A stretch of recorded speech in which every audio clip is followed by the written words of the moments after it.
اس طرح یہ بات ٹھیک ہے یا کچھ بھی دیا جا سکتا ہے صدقے میں؟ صدقہ تو بلاؤں کو ٹالتا ہی ہے، بالکل حدیث پاک ٹھیک ہے، ساری امت مانتی، مگر یہ جو ہے نا کہ جان کا جو ہے افزانہ جان، یہ ہندوؤں سے ہم نے لیا نا کہ ہماری بلا اس جانور پر پڑ جاتی ہے، اس کو یہ بالکل غلط ہے۔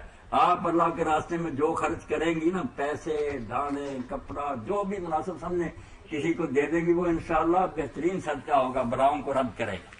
صحیح۔ کوئی بکرے وغیرہ کی ضرورت نہیں۔ کئی لوگ سرنگی جو ہے وہ بازاروں میں پھینک جاتے ہیں، عجیب عجیب تصورات ہیں لوگوں کے، گمراہ ہے۔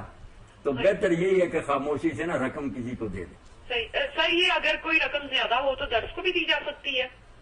درس جو ہے نا وہاں بہت ان لوگوں کو فنڈ ملتے ہیں، ماشاءاللہ ہمارے لوگ کرتے ہیں، کرنی بھی چاہیے، مگر یہ سب کے جو ہے نا غریب مسکین بھی آپ کے ارد بہت ہوں گے، خاندان میں بھی ہوں گے کئی، تو ان کے بارے میں تو ضرور فرماتے ہیں نا اپنے خاندان کے لوگوں کو دے تو 2 ثواب ہو جاتے ہیں، غریب مسکین یتیم وغیرہ، ہاں ان کو دینا چاہیے، وہ رہ ہی جاتے ہیں۔ اپنے عزیز و اقارب میں کسی غریب کو دیکھیں اور اس کو دیں، زیادہ ثواب ہے، مولانا فرما رہے ہیں کہ دگنا اجر ملے گا انشاءاللہ۔ اچھا سر، میرا ایک اور سوال ہے کہ نا بچے پڑھنے کے لیے آتے ہیں یا ٹیوشن پڑھنے آتے ہیں یا ویسے قرآن پاک، تو 10 سال کے اوپر جو بچہ ہے کیا اس کو پڑھانا جائز ہے؟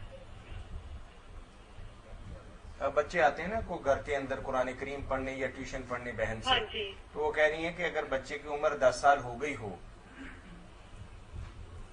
10 سال سے بھی زیادہ عمر ہو، میری بہن تو بات تو کوئی نہیں پڑھانے ہے، مگر جو لحاظ ہے شریعت کا، پردے وغیرہ کا، وہ تو جب بالغ ہوگا 15 سال کا ہوگا یا اس سے زیادہ، پھر یہ وہ احکام لاگو ہوں گے نا۔ اس سے چھوٹی عمر کا جو ہے اگر وہ بھی سمجھیں، آپ کے یہ سب کچھ سمجھتا ہے، تو اس سے بھی بہرحال یہ ہونا چاہیے کہ پیچھے بٹھا کر دوسری جگہ اس کو پردے سے پڑھایا جائے، پڑھانے میں کوئی حرج نہیں۔ صحیح۔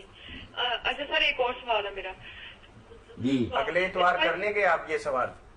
جی یہ آپ اگلے اتوار پہ اٹھا رکھیں گے یہ سوال جو اب آپ کے ذہن کے اندر ہے؟ سر آپ کی بڑی مہربانی ہے، بس آخری سوال ہے آپ سے کہ ثواب جو ہے نا، کہ جس طرح یعنی کہ ہم کہتے ہیں رسول پاک صلی اللہ علیہ وسلم کو پہنچے، پھر کہتے ہیں تبع تابعین کو پہنچے، تو اس طرح سے پھر کہتے ہیں مسلمان۔ آپ نے صحابہ کو کیوں نکال دیا درمیان سے؟ نہیں، میرا مطلب ساروں کو اس طرح ترتیب وار نا، کیا پہنچے؟ سواب پہنچے، تو اس طرح سے ٹھیک ہے یہ لمبی چوڑی جو ہے نا، پھر اس کی بجائے آپ جب پڑھتی ہیں نا اللہم اغفر للمؤمنین والمؤمنات، یہ تو اللہ کے رسول علیہ السلام نے خود بتایا نا کہ جو ایک مرتبہ یہ کہہ دے، وہ آدم علیہ السلام سے لے کر قیامت تک جو ہے ان سب کے لیے دعا بھی ہوگی، اور ان کی گنتی کے برابر اللہ اس کے نامہ اعمال میں نیکیاں لکھ لیتا ہے۔ سر دوبارہ یہ آیت ریپیٹ کر دیں پلیز۔ اللہم اغفر للمؤمنین والمؤمنات، یہ سادہ سا جملہ حضور کا سکھایا، سب کو ثواب پہنچ گیا۔ اللہ سارے ایمان والے مردوں اور سارے ایمان والی عورتوں کو بخش دے،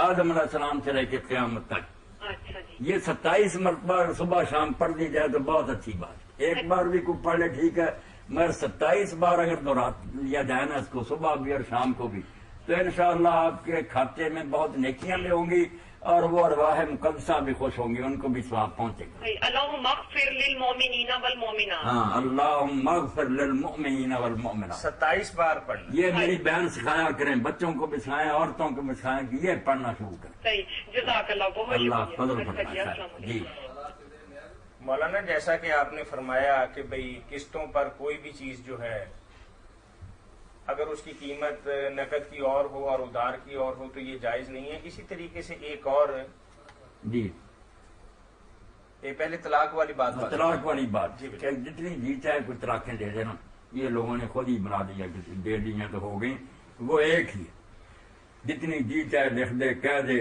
ایک وقت میں ایک طلاق۔ اس لیے اگر 3 حیض نہیں گزرے وہ رجوع کر لے، اتنا ہی کہہ دے کہ میں نے طلاق واپس لے لیے، گھر میں آباد کرے، 2 آدمیوں کو گواہ بنا لے کہ میں نے طلاق ختم کر دیے، وہ نکاح اس کا برقرار ہے، مگر ایک فائر ہو گیا، ایک اختیار جو تھا نا اس کا وہ استعمال ہو گیا، 2 باقی رہ گیا۔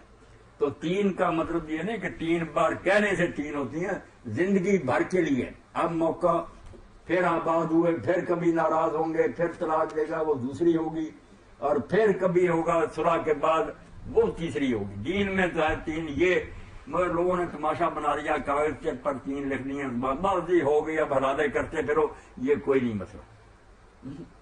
تو اگر ہے نہیں ابھی 3 حیض گزرے تو صرف کہہ دینا کافی ہے، اگر گزر گئے تو دوبارہ مولوی صاحب کے پاس دونوں اکٹھے ہوں،